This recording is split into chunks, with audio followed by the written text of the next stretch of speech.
Another question somebody asked this morning I saw was, how come Dwayne's name was on the back of the Layla album and wasn't mentioned as a special guest, but as if he were in the band? Was this to try to entice him into the band?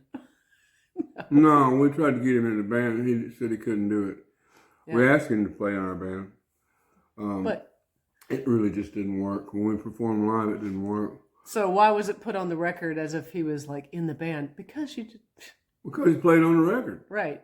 People didn't think that stuff out like that. If Leroy Swartz had played on it, his name would have been on there too, but Leroy wasn't available. Yeah. On Baron. Leroy Swartz. Go figure. That's funny. No, you look great. First thing in the morning, I get you before you go to bed, and first thing in the morning, I want to know about Dwayne's shirts. What did you just say? That was hysterical. I can't remember. You said something about I guess I'm gonna check out his underwear and his socks too. You didn't know Dwayne's wardrobe. Didn't know anything about Dwayne's wardrobe. You know, I always saw him dressed.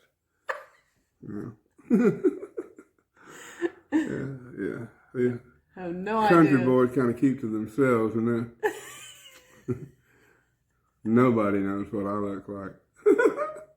You, that's it.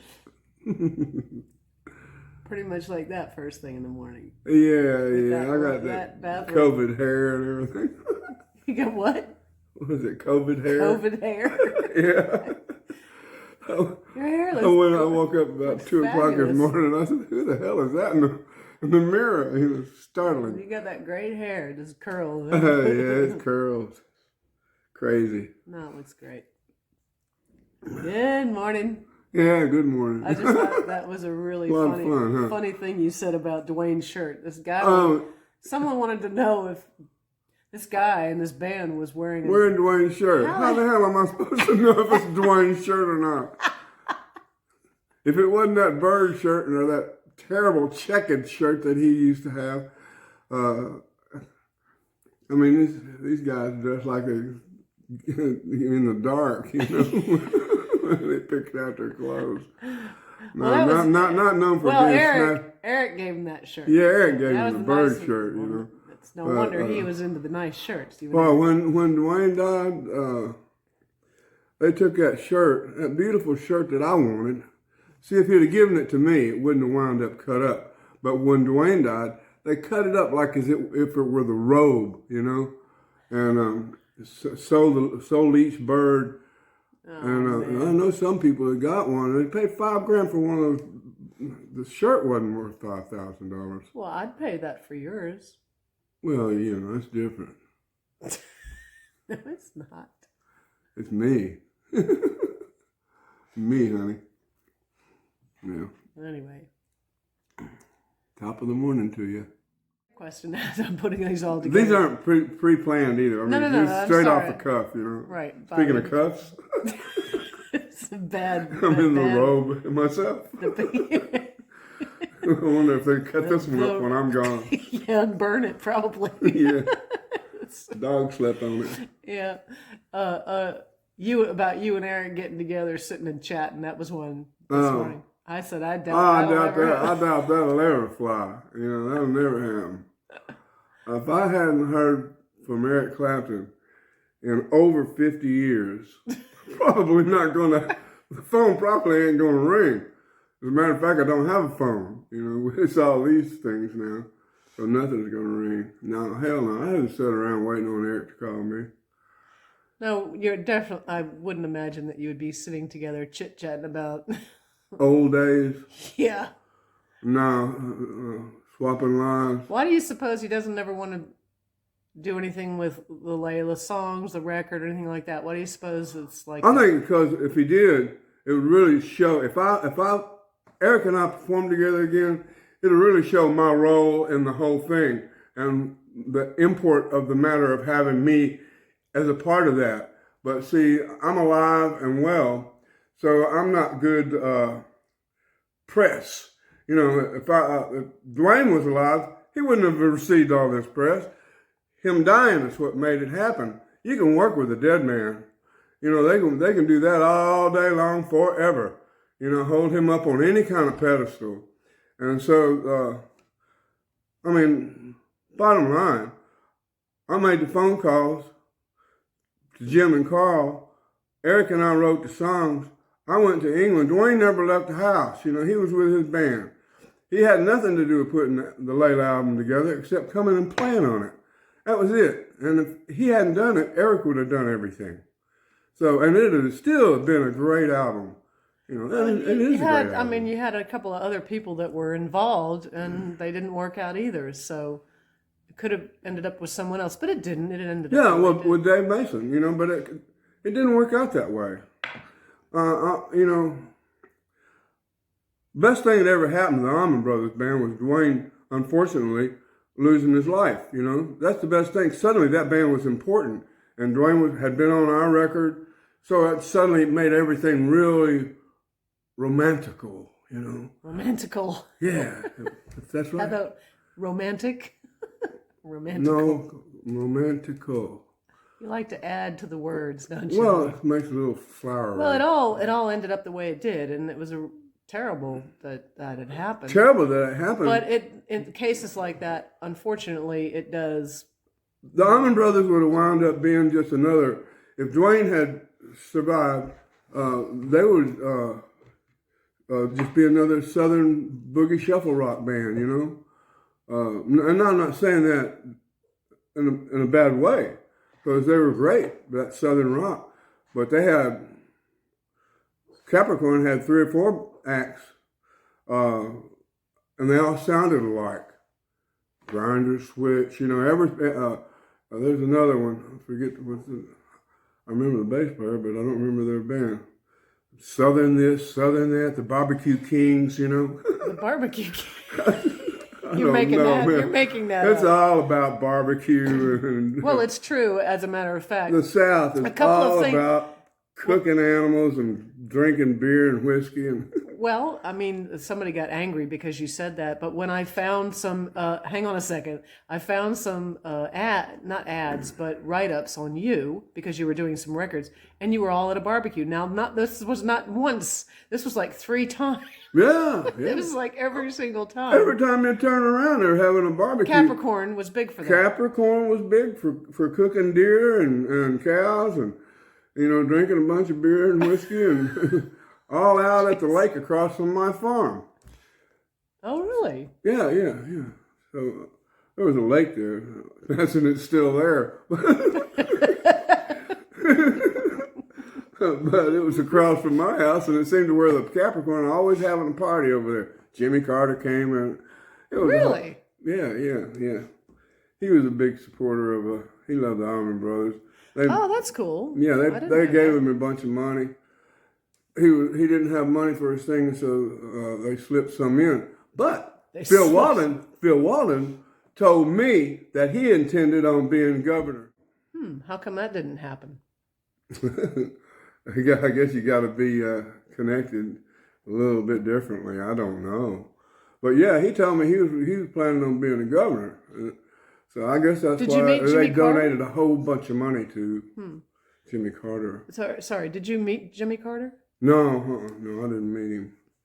He was a cool guy. Well, he's a good man. He is a president. To this day, he's still presidential. Well, you know, there's going to be people out there that disagree with that, so that's why we don't talk about politics. No, I keep politics and religion out of everything. All right. However, being a son of a Baptist preacher, I know about that religion, you know. Yeah, you had enough. Dig deep. You know, most people have deep pockets and short arms, you know. My daddy would get them to pull their pants up so they could get that money out of the bottom of the pocket, you know. Oh, man. Taking those poor old folks' money. I couldn't believe it. Well, they didn't know any better. No. You know, they trusted him. I didn't know any better. It just felt strange. Taking nickels and dimes and dollar bills from folks that didn't have it. They didn't have it. Well, they're still doing that. You know. There were times when some of my dad always took a falling down church, and would resurrect it, and then he'd leave. I guess they'd figure him out and boot him. But he said he had to go on. He had a calling. Yeah, he had a calling, from the deacon saying, "Hey, man, you're gone." But he was always taking a falling down church and resurrecting it. I remember some of his congregation was only like that. Would be like 12 people, Mm-hmm. and then it grew to hundreds of people. But I mean, these old farmers and everything, they didn't have any money, and there would be quarters in the plate to be passed around. Big time for a dollar So bill. you were singing in these churches, right? Yeah. So did your dad like your singing? Yeah, that's the one thing he thought I had beautiful hair and a beautiful voice, and and he was a small man, 5'4", and he stood on 2 Coca-Cola cases so he could look out up over the pulpit, appeared to be bigger, Right. It's my son. Yeah, he ain't around either. But no. Anyway, so yeah, I've been learning about Duane Allman as we roll along here because honestly, I never listened to them when I was growing up, and all the people that I knew weren't. It was all like Led Zeppelin. We only listened to like that. They were different. I was living in different areas. Yeah, different time. I mean, the only Allman Brothers stuff I ever heard was the live album, the Fillmore East album, right. And we listened to that when we were touring in England. You're talking about you and Eric? Before Layla and everything. Yeah, Eric and I, and we were going all over England, and we listened to that. That was all. Never even comment on, boy, wouldn't it be great to have that slide player in our band? Never once was that. Well, that was a Tom Dowd connection. That's how that happened. Yeah, it just happened. Yeah. It's one of those things. Well, he did the same thing with Delaney. He brought him to Delaney as well. So he was actually pushing Duane as a session player. Yeah. Everybody was helping out Duane. Jerry Wexler, everybody. Duane played sessions for Aretha Franklin, Wilson Pickett, Arthur Conley. He was popular. Domingo Samudio, Right, Sam the Sham. He did the Sam the Sham album while he was, at the same time, he was doing the Layla album. Right. As a matter of fact, somebody had mentioned that his daughter said that she had been receiving, or the estate had been receiving royalties up to 1983 and then nothing beyond that. And why was Eric such a blank? And I was like, he wasn't. First of all, Duane didn't write anything. He was paid as a session musician. Yeah. If he's making royalties, well, he's a lucky man if he had been making any royalties. Yeah, that was an oversight. I guarantee you Robert Stigwood found out about it and pulled a plug on that. He ain't giving away no money. He wasn't giving no money away to Duane. There was no reason for him to be getting royalties. There was no reason at all for him to receive royalties. He wasn't a band member, and he got paid. Even if he was a band member, unless he wrote the songs, you don't make the royalties. We split everything equally as far as the band goes. The Layla album, they fought that, but with the Office did. But it's all equal, I own 25% of the Layla album and everything to do with Derek and the Dominoes to this very day. I still, I wrote all the songs, or at least 8 of them. I mean, the only thing that he would be able to collect is the fact that they could contact like the PPL. They would pay him for he would having pay appeared performances and stuff like that. Yeah. But that's stuff that you get even if you're not trying, Right. If you just happened to be in there and you did something. Well, just like you playing on George's record. Aside from, forget the ones that you were credited as co-writing, the jams. Yeah. Being on the record, you receive monies for that. Yeah, but you have to apply for that, and you got to go to the right places to do that. Yeah, it's a whole ordeal. I never knew about all this stuff when I was doing it. That's I wasn't in it you for the didn't money. know It's me. a good thing. That's where I come into play. Yeah. So anyway, Duane shouldn't be getting royalties off of that. No. If he is, it was a fair, fortunate man at the time. Well, he never received any because I mean- he died shortly after we recorded the record. Yeah, I mean, Eric is quite generous, and he does actually do the right things when the right thing is called. Yeah. I'll tell you, Eric. I'll tell you what he did for me. I wanted to divest myself of anything to do with Dominoes and Eric Clapton. I was so sick and tired of hearing about Eric Clapton and Duane Allman and my association with them and all that. I didn't want anything to do with it. Gold and platinum albums wasn't hanging on my wall. They were in a drawer and or in the barn, you know. And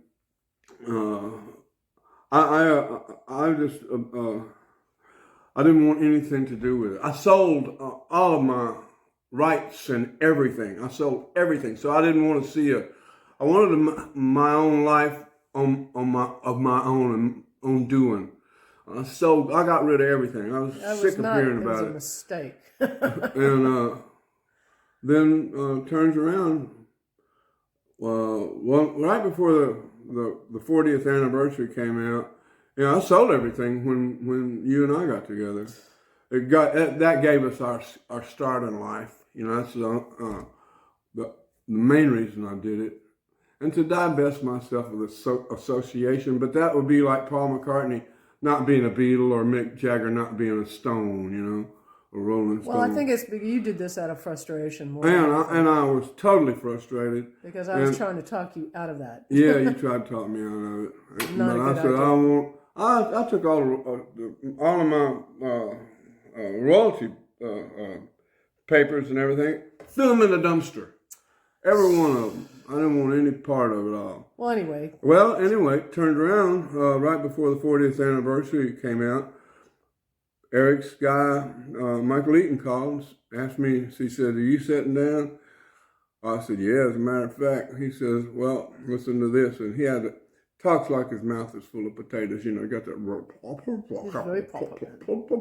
Michael Eaton is a lovely man.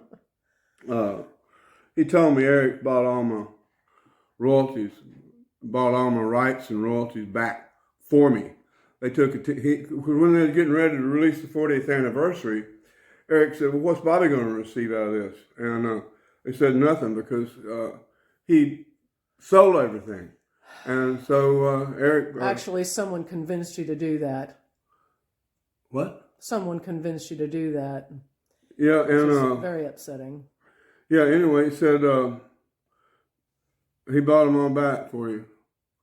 Said, but he won't do it again. You know how often that doesn't happen? Ever. Yeah, and then they took a team of attorneys, and it was over $250,000 that it cost to get it back. It was pretty amazing. You were lied to, and that's how you ended up selling it. So anyway, so yes, you were very fortunate. I guess it's all right if I say this. It's in my book, you know. Well, some people haven't read that, so. No. You know. Well, now you know that's the closing thing. That's in my autobiography. But yeah, I'm grateful. I'm grateful for it, and Lord have mercy during this pandemic. You know, musicians are having a real hard time. Everybody's having a hard time. Especially people in the art world, you know. Well, yeah, being grateful is like you can't even put it into words. No. And that was Eric's doing.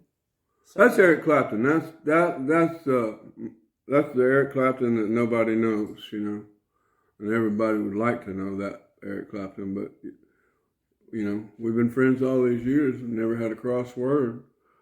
And that's all right, you know. Now you're both free to be, you know, after all these years. Yeah. Nobody owes anybody anything. No, hell no. Gratitude. You know, the altitude of gratitude, you know. That's what it's about.